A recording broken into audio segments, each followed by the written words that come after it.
Ciao a tutti e bentornati su Lernamo. In questo video affronteremo un argomento grammaticale veramente molto importante per chiunque stia imparando l'italiano come una lingua straniera.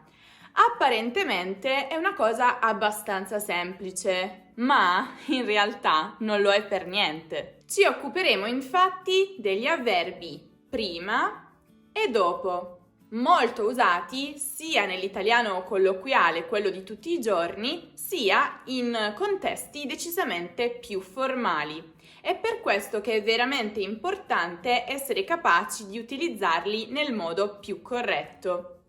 Pensate di sapere tutto, ma proprio tutto su come utilizzare questi due avverbi? Sicuri? Rimanete con me, lo stiamo per scoprire.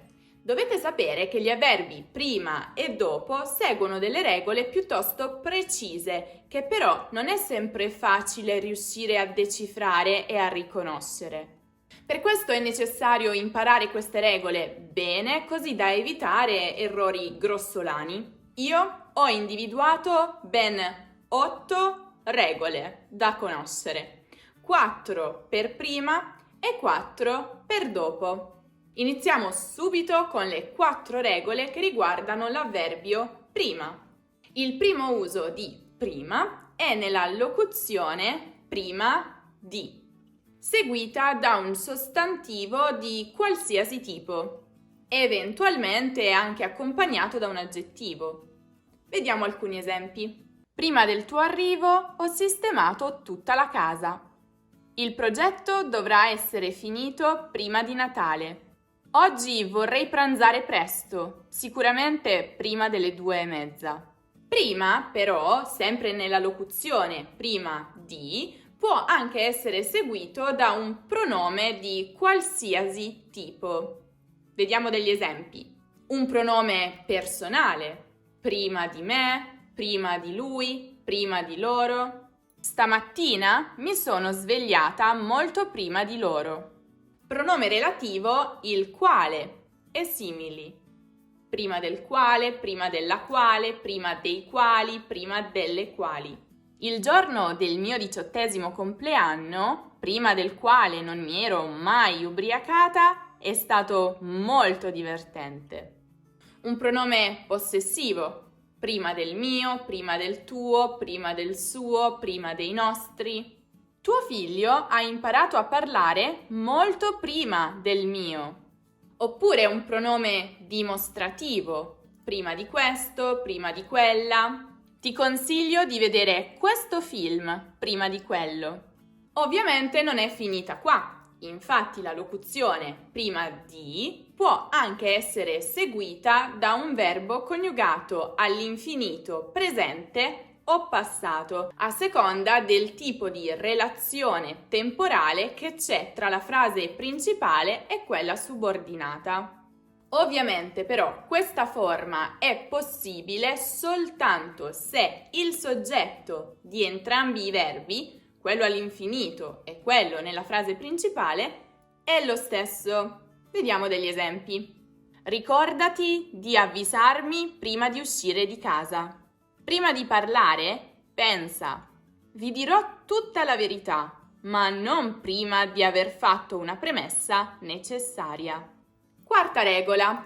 Prima può essere seguito anche dalla congiunzione che e in questo caso prima che è sempre seguito da un verbo coniugato al congiuntivo. Si utilizza questa forma quando i soggetti di entrambi i verbi sono ovviamente diversi. Preparo una frittata prima che loro vadano al supermercato. Oppure, prima che mi confessassi i tuoi sentimenti, non avevo idea di quello che pensavi di me. Mi aveva detto che sarebbe venuto alla mia festa, ancor prima che io lo avessi invitato. Ma perché usiamo il congiuntivo? Perché l'azione espressa dal verbo introdotto da prima che non è ancora successa nel momento in cui si svolge l'azione espressa dall'altro verbo. pertanto non è certa. Se io dico preparo una frittata prima che loro vadano al supermercato, nel momento in cui io preparo la frittata, l'azione di andare al supermercato non è ancora successa e forse non succederà perché incontreranno, per esempio, degli imprevisti.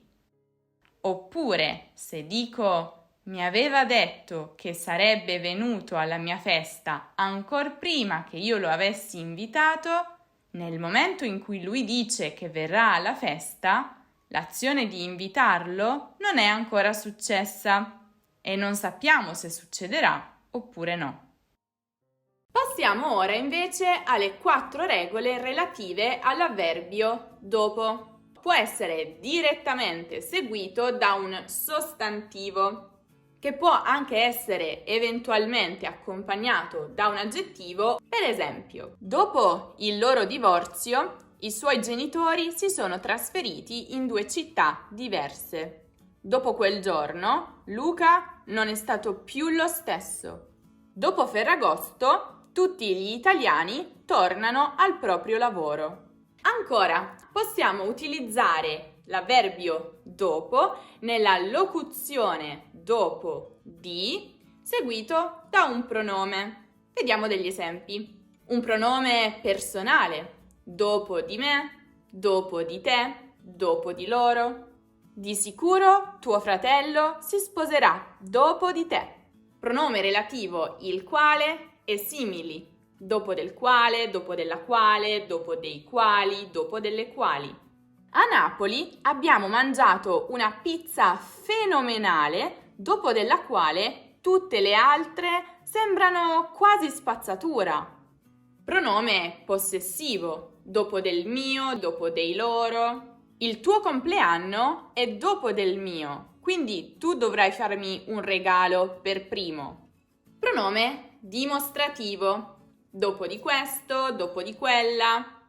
Dopo di quello, i miei ricordi sono molto confusi.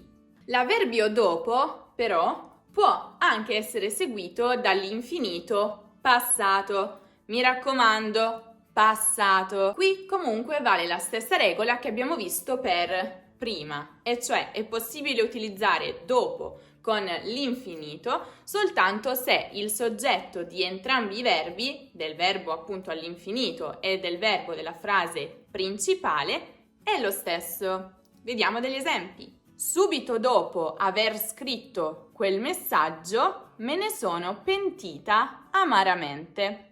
Puoi prendere decisioni così importanti solo dopo essere diventato il capo. Avete notato qualcosa di strano negli esempi? Rivediamo il primo. Subito dopo aver scritto quel messaggio me ne sono pentita amaramente. Come vedete, ho usato aver scritto come forma dell'infinito passato, invece di avere scritto. Perché? Apro una piccola parentesi.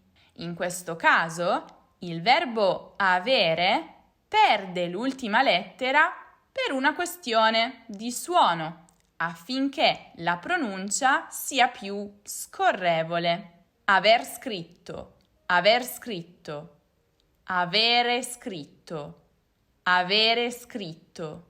Notate la differenza di suono? Ovviamente non è obbligatorio, in quanto anche la forma avere scritto è grammaticalmente corretta, ma la forma con il troncamento, aver scritto, è molto più comune e naturale, sia nell'italiano scritto che in quello parlato. Questo comunque non accade solo con il verbo avere. Infatti, succede ogni volta che c'è un verbo all'infinito seguito da un altro verbo, all'infinito o al participio passato. Per esempio, poter dire, aver dormito, far parlare, esser partiti. Quarta e ultima regola per dopo. dopo può anche essere utilizzato nella locuzione dopo che per esprimere anteriorità, cioè un'azione che avviene prima di un'altra.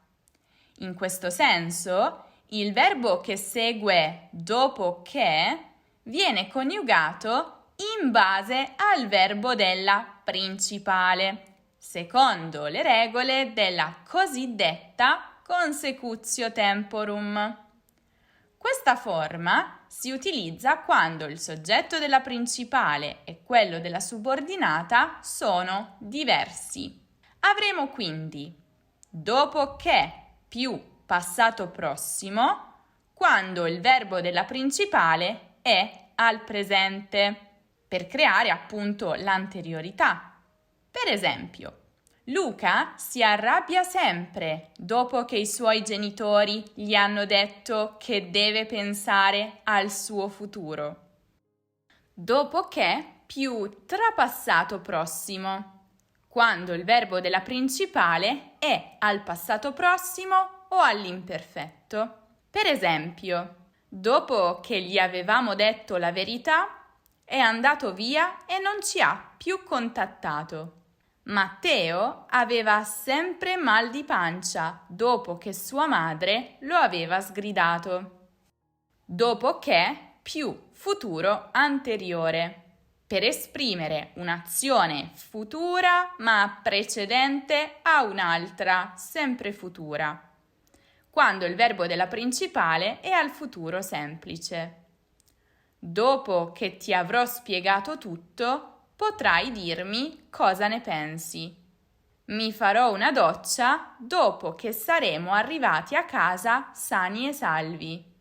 Attenzione! Molti italiani usano la locuzione dopo che seguita da un verbo al passato prossimo anche quando il verbo della principale è al passato prossimo. Ad esempio, subito dopo che il postino ha suonato il campanello, il cane ha iniziato ad abbaiare senza sosta. Ho capito le sue ragioni solo dopo che ne abbiamo parlato. Questo uso, tuttavia, è considerato da alcuni errato, quindi sarebbe bene riservarlo a un contesto informale e colloquiale.